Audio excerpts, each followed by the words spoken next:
tú, gran estrella, ¿qué sería de tu felicidad si no tuvieras aquellos por los que brillas?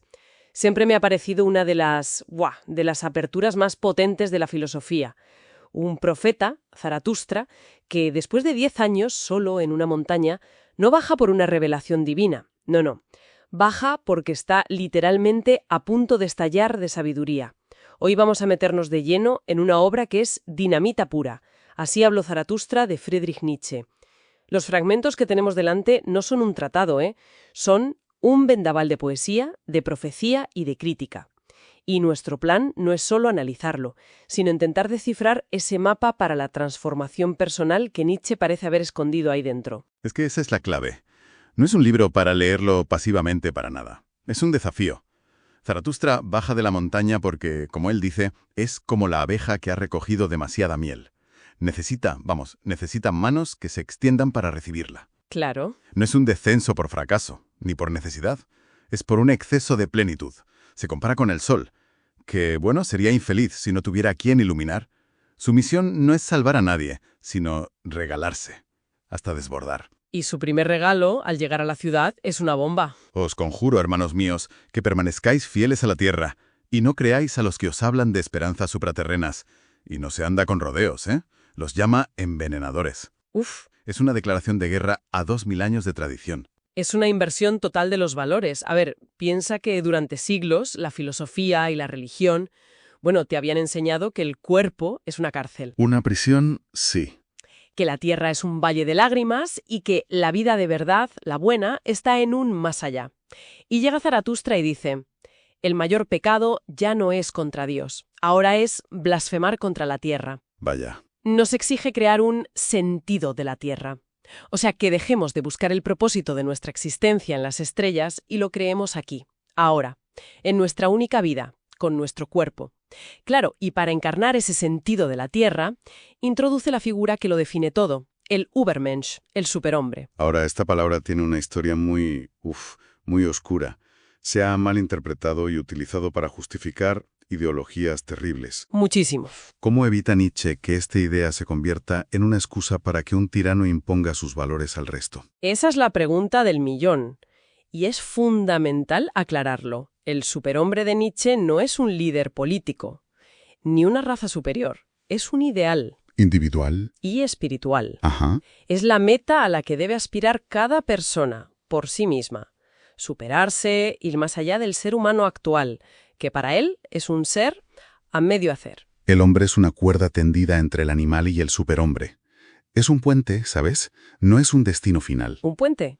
El peligro de la mala interpretación es muy real, pero en el texto, el superhombre es el creador de sus propios valores, no el que los impone a los demás por la fuerza. Es la antítesis del hombre masa, del conformismo. O sea que es más un conviértete en ti mismo en tu máxima potencia que un domina a los demás. Exacto. Es un camino de autosuperación. Pero para construir ese puente hacia el superhombre, primero hay que demoler el viejo mundo. Y aquí llegamos a la frase más célebre y probablemente más sacada de contexto de la filosofía. Dios ha muerto. Sí, y es crucial entender que esto no es una celebración, Zaratustra lo anuncia casi con horror. No significa que una deidad haya fallecido literalmente.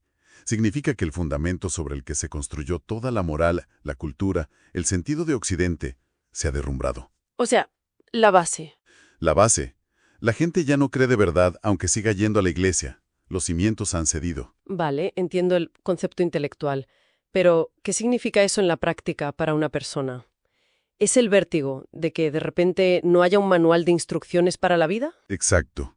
Es el vértigo absoluto.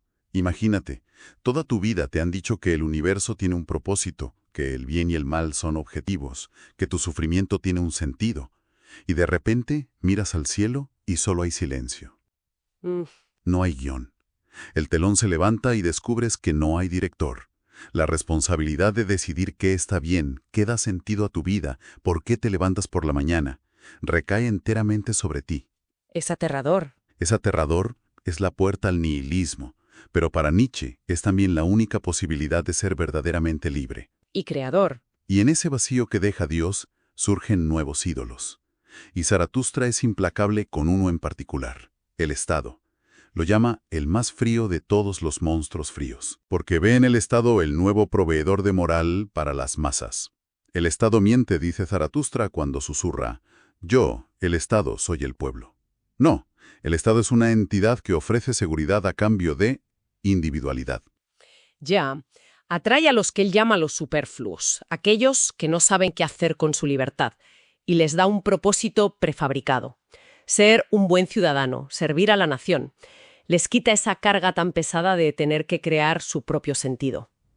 Un momento, pero esta crítica suena muy radical, casi anarquista. Sin el Estado, ¿no caeríamos en el caos, en la ley del más fuerte? A ver, ¿no es una estructura con todos sus fallos necesaria? ¿No es una visión un poco ingenua? Desde luego que es radical, pero no creo que proponga una anarquía política para mañana, ¿eh? Su crítica es más profunda, es espiritual. Ataca al Estado como sustituto de la moral, como el nuevo ídolo que nos dice qué valorar y cómo vivir. Que nos anestesia, eso es, donde la Iglesia decía, esto es bueno porque lo dice Dios, el Estado dice, esto es bueno porque lo dice la ley. En ambos casos, el individuo delega su juicio. La llamada de Zaratustra es a la autonomía del espíritu, a que el individuo no entregue su propósito a ninguna estructura externa. Por eso dice, donde el Estado termina, comienza el hombre que no es superfluo. Entiendo.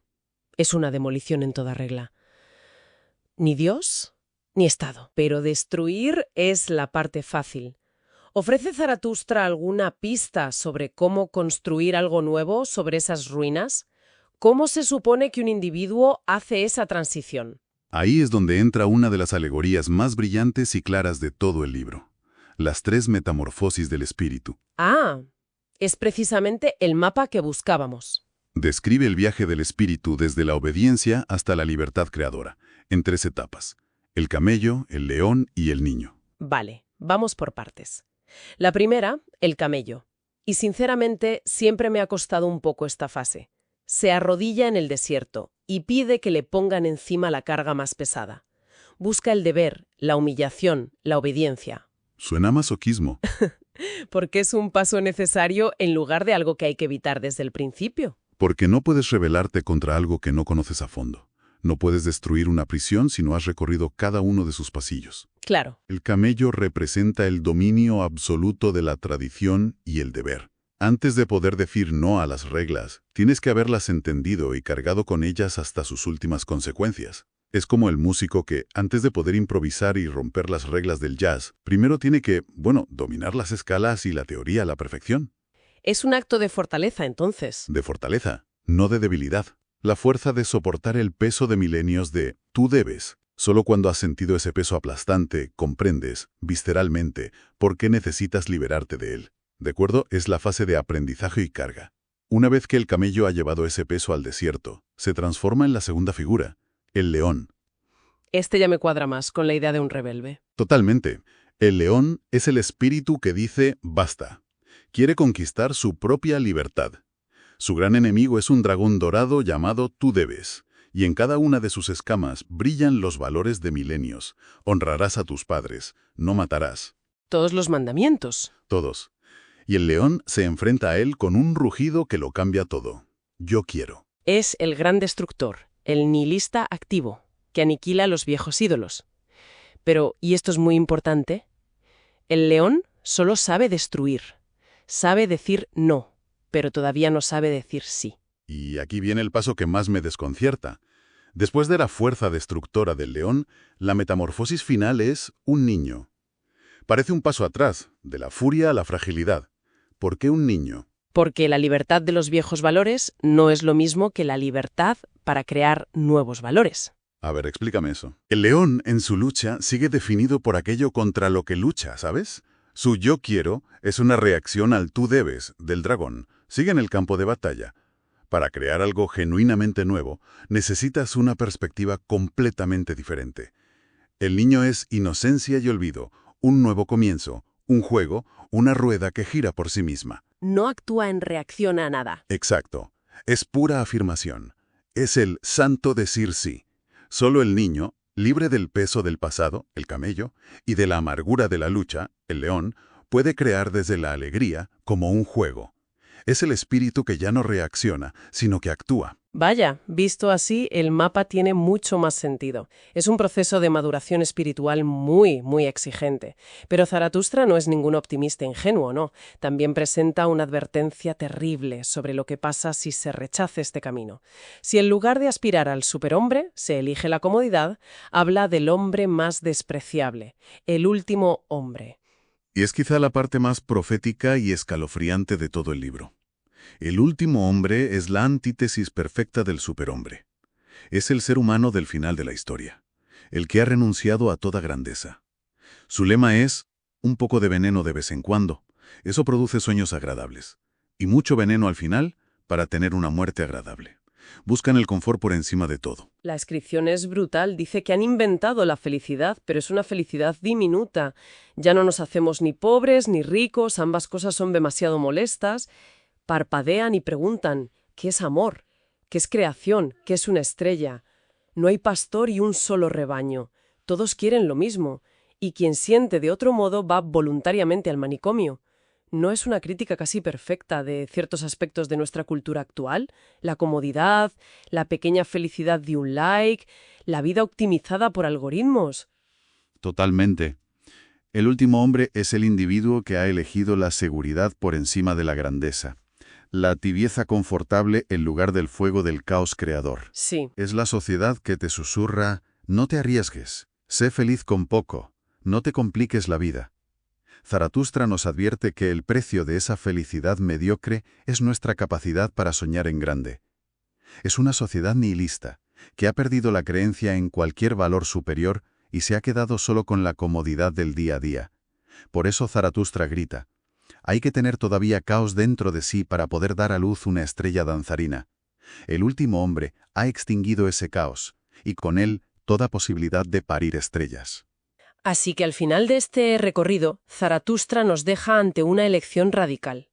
Por un lado, la seguridad adormecedora del rebaño del último hombre, y por otro el camino solitario y peligrosísimo del superhombre, que implica demoler todo lo que nos sostiene para intentar crear un nuevo sentido para la Tierra. Exacto. La obra no da respuestas, da martillos. Es una provocación constante para que examinemos los cimientos de nuestra propia vida y nuestros valores. No es un libro de autoayuda, ¿eh? Es más bien un libro de autodesafío. Te obliga a preguntarte. Te obliga a preguntarte si estás viviendo una vida que afirma, que crea, o una que simplemente busca la comodidad. Y así cerramos el mapa de Zaratustra, que nos lleva de la carga del deber a la libertad de crear nuestro propio destino. La provocación final no es tanto juzgar a la sociedad, sino mirarnos en el espejo de estas tres metamorfosis. Nos deja con una pregunta que va más allá de lo intelectual. No es algo para responder en un examen de filosofía, sino para reflexionar en el silencio de nuestras decisiones diarias.